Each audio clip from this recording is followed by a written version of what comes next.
자, 그럼 제일 먼저 무엇부터 알아야 할까요? 현대는 금융자본주의 세상입니다. 금융, 즉 돈이 지배하는 세상이라는 뜻이죠. 돈이 태어나는 근본 원리를 아는 것은 여러분들에게 불편한 진실이 될 것입니다. 그럼 한 번도 들어보지 못한 진실의 세계로 가볼까요?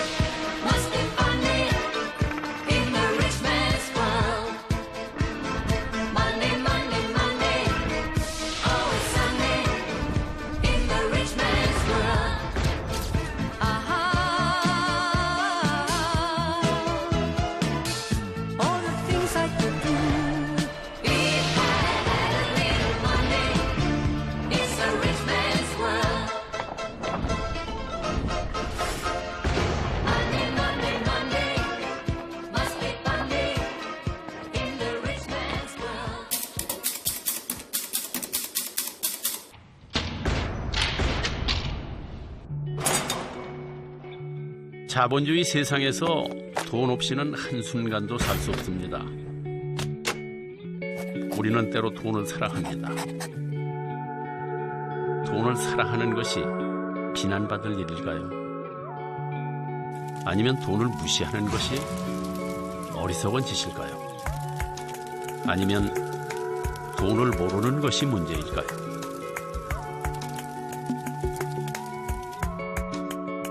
금융자본주의 시스템은 우리나라에서 만든 시스템이 아닙니다. 영국에서 시작돼서 미국에서 발전된 시스템입니다. 우리뿐만 아니라 전 세계의 금융 시스템은 대동소이합니다.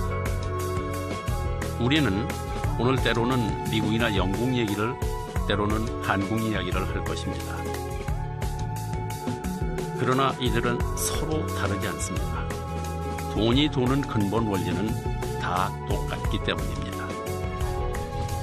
돈이란 도대체 무엇일까요? 역시 어려운 질문입니다. 그래서 쉽게 물가 얘기부터 해보도록 하겠습니다. 우리 어렸을 때는 짜장면 한 그릇이면 정말 최고의 외식거리였습니다. 그때 돈으로 15원. 그런데 요즘 짜장면 한 그릇 먹으려면 보통 4,500원은 내야 합니다. 50년 동안에 무려 300배. 자, 뭐 짜장면뿐이겠습니까? 오늘 물가 다르고 내일 물가 다르다는 말이 괜한 소리가 아니죠. 시장만 갔다 오면 나날이 훌쭉해지는 장바구니에 한숨이 절로 나오죠. 도대체 물가는 왜 자꾸만 오르기만 하는 걸까요? 물론 가격에 대해 학교에서 배우긴 했습니다. 바로 수요 공급 법칙. 수요 곡선과 공급 곡선이 만나는 곳이 가격을 결정한다는 거죠. 그러니 가격이 오르는 것은 공급이 부족하거나 수요가 늘어나기 때문이라는 뜻. 맞는 말입니다.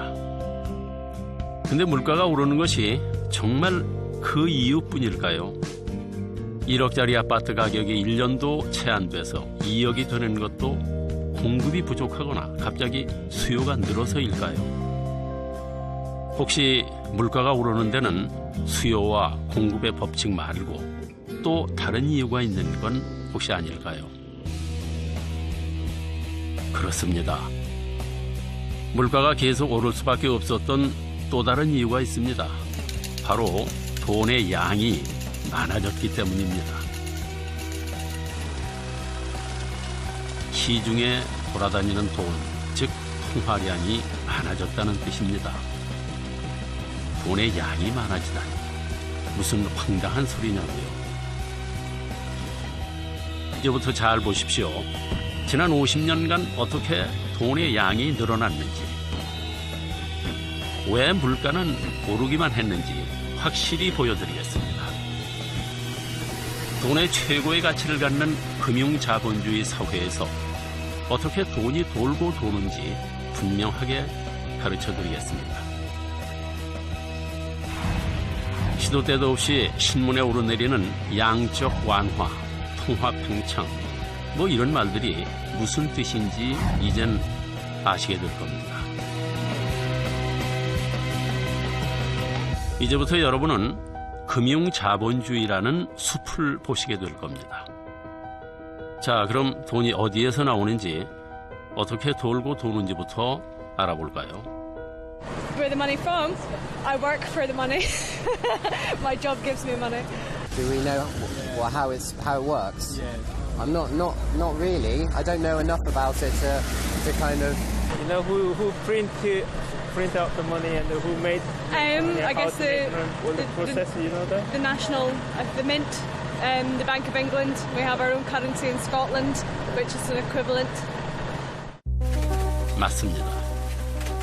우리는 대부분 돈은 조폐공사에서 나온다고 생각합니다.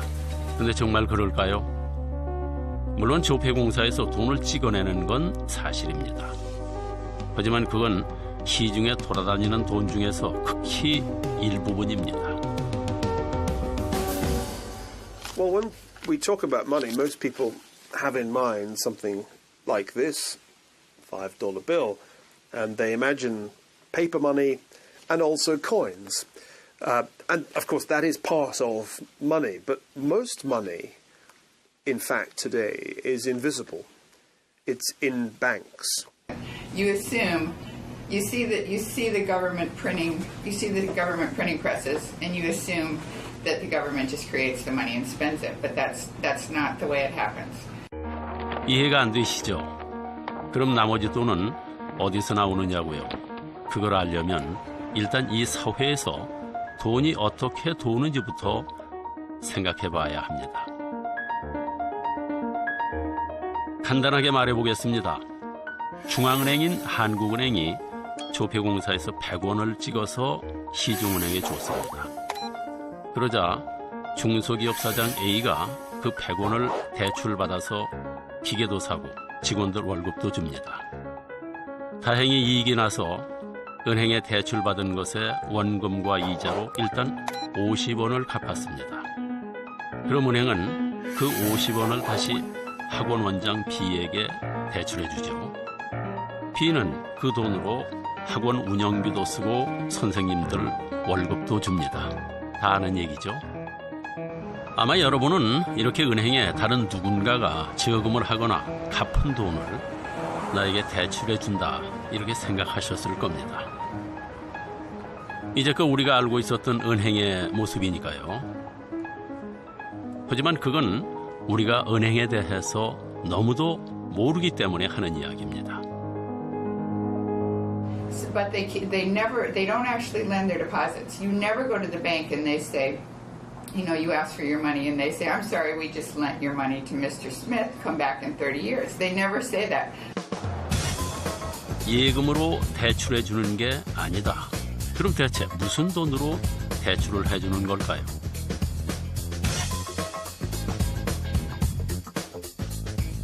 생각해 보십시오. 만약 방금 얘기했던 것처럼 돈이 돈다면 시중에 있는 돈은 딱 100원뿐입니다.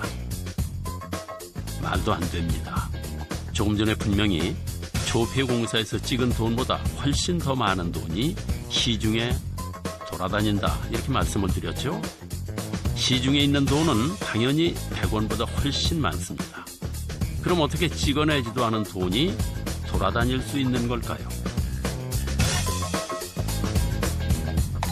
내가 100원을 벌어서 그대로 금고에 넣어두면 돈은 계속 100원뿐입니다. 은행도 마찬가지죠. 내가 예금한 100원을 그대로 두면 돈은 계속 100원뿐입니다.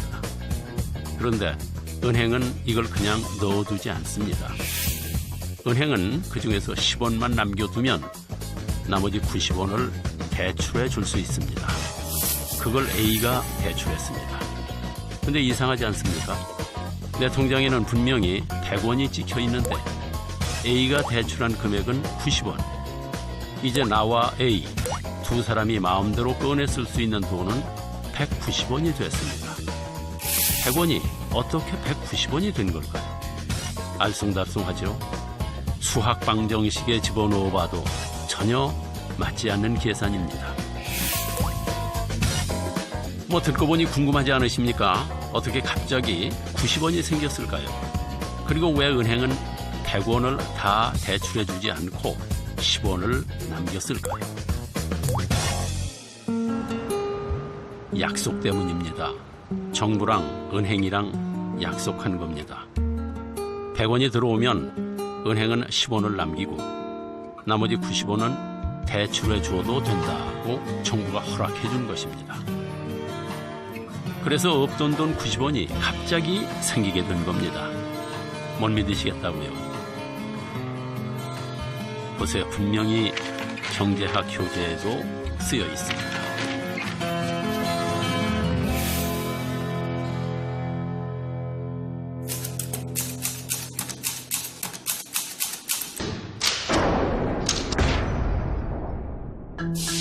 그리고 이 원리를 그대로 적용한 것이 바로 1963년 미국 연방준비은행 FRB에서 만든 업무 매뉴얼 현대금융 원리입니다.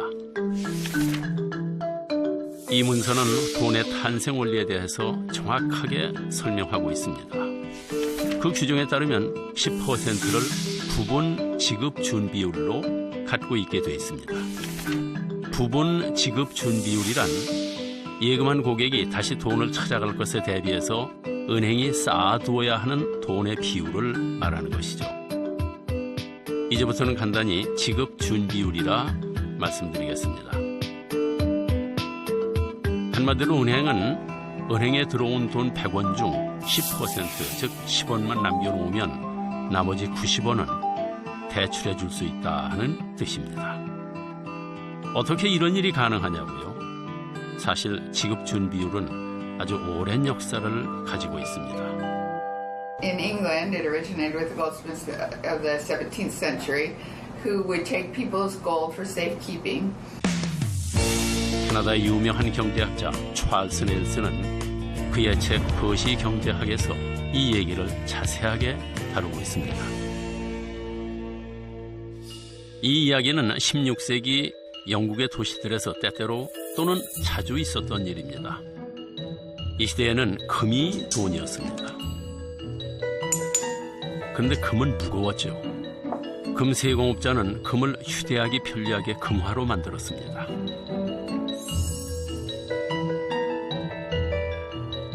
그리고 그걸 보관하기 위해 금고를 마련했죠. 사람들은 자신이 소유한 귀중한 금을 보관하기 위해서 금세공업자의 금고를 빌렸습니다. 그럼 금세공업자는 보관증을 써주었죠. 보관증만 가져오면 언제든 금을 내주겠다 하는 뜻입니다. 물론 보관료도 받았습니다. 얼마간의 시간이 지나자 사람들 사이에서는 금화 대신 보관증이 돌아다녔습니다. 금화보다 훨씬 가볍고 언제든 금세공업자에게 가서 주면 다시 금화로 바꿀 수 있기 때문이었죠. 그것을 본 금세공업자는 깨달았습니다. Clients who store their gold in my vaults want gold coins instead, and not all at once. 금세공업자는 재치를 발휘합니다. 사람들이 맡겨둔 금화를 빌려주고 이자를 받기로 하죠. 대출이 잘 갚아지는 한 아무도 눈치챌 수 없을 거라고 생각합니다.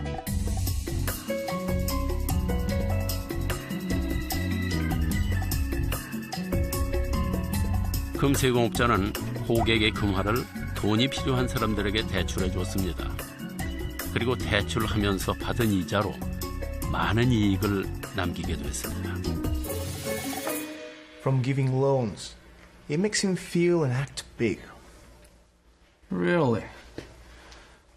It's not a complete lie that he invests a lot of money into the India trade. 사람들은 금세공업자가 갑자기 많은 돈을 버는 것을 수상하게 여겼습니다.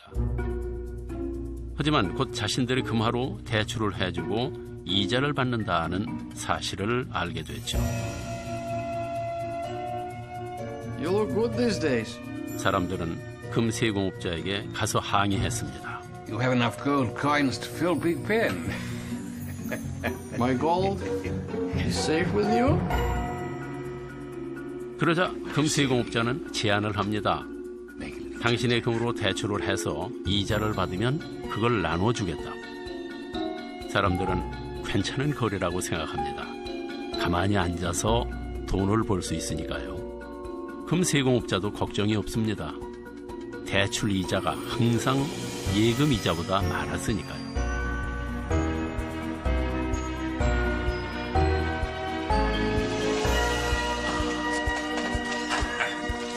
하지만 금세공업자는 더 욕심이 생겼습니다. 다시 머리를 썼죠. Nobody knows how many gold coins that are in my vault. Not even my lovely wife Jane, my daughter Alice. Who knows if I give loans on the basis of having enough gold coins in my vault. 금세공업자는 금고에 있지도 않은 금화를 마음대로 빌려주기 시작한 겁니다. 하지만 사람들은 금세공업자가 없는 돈을 만든다는 사실을 꿈에도 몰랐죠. 어떻게 그걸 상상이나 했겠습니까? Goldsmiths early on discovered that they could issue up to 10 times as many receipts as they had gold, and nobody would be the wiser because people didn't come for their gold more than about 10% of the time. So that's the basis of our 10% reserve requirement even today. 그렇게 있지도 않은 금화에 이자 수입까지 벌어들이다 보니 어느새 금세공업자는 엄청난 부를 축적한 은행업자로 대변신을 하게 됩니다. 그제야 사람들은 금세공업자를 의심하기 시작했죠.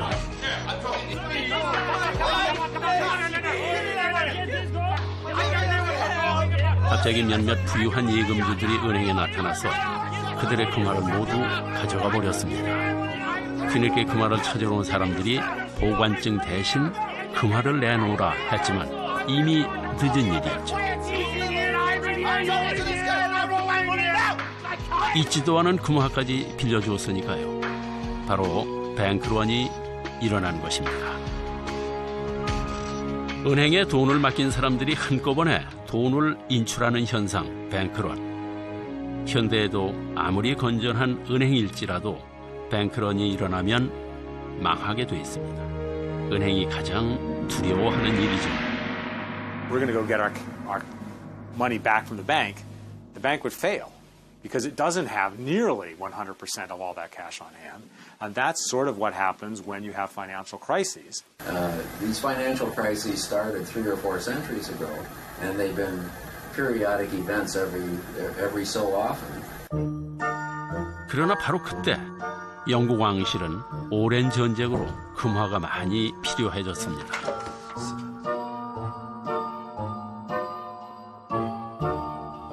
Proposal for you. 그래서 은행업자에게 가상의 돈을 만들어서 대출 영업을 할 수 있도록 특별히 허락해 주었습니다. But you should report it to the Treasury Office regularly. 은행의 이름에 들어있는 chartered는 바로 면허받은, 공인된이라는 뜻입니다. 약 300년 전쯤의 일입니다. 당시 영국 왕실은 금 보유량의 약 3배까지 대출할 수 있도록 허가해 주었습니다. The kings wanted to borrow money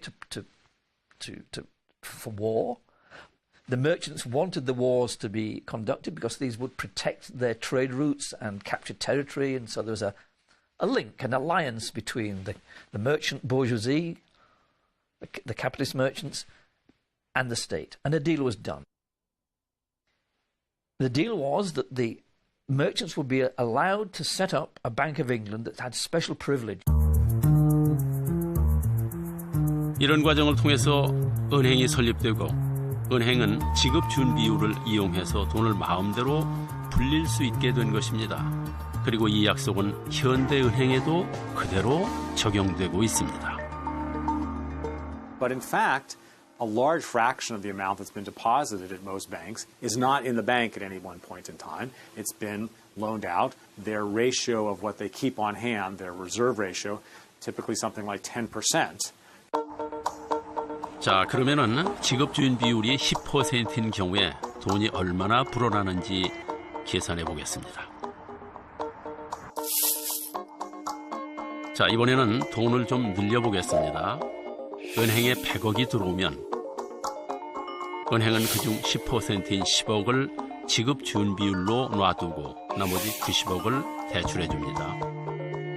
이렇게 난데없이 생긴 90억을 신용통화 이렇게 얘기합니다. 이제 실제 시장에서 도는 돈, 즉 통화량은 모두 190억이 된 셈이죠. 90억은 지급준 비율 10%를 떼고 다시 대출할 수 있는 돈 81억을 만듭니다. 81억은 72억을 만들고 72억은 65억을 만들고 마치 수학 교과서에 나오는 무한 등비급수의 합처럼 이렇게 계속 돈이 불어나는데 이 과정을 신용창조 이렇게 얘기합니다. 그럼 이렇게 빌려줄 수 있는 최대까지 빌려준다면 얼마까지 만들 수 있겠습니까? 원래 있던 100억을 더해 최대 1000억. 대출할 때마다 새 돈이 생기는 겁니다. It is a promise of payment. You hold a credit. All money is credit. All money. Today, where you don't have the problem of gold, they can inflate the system, and that's what they do. You have to take out more loans, which means there's going to be more money in the system. 바로 이것이 우리 사회가 빚 구원하는 사회가 된 이유입니다. 하루에도 몇 번씩 대출 문자가 날아오고 여기저기 은행에서 대출 안내문을 보내는 이유인 것입니다. 고객이 대출을 해가야 은행은 새 돈이 생기기 때문입니다.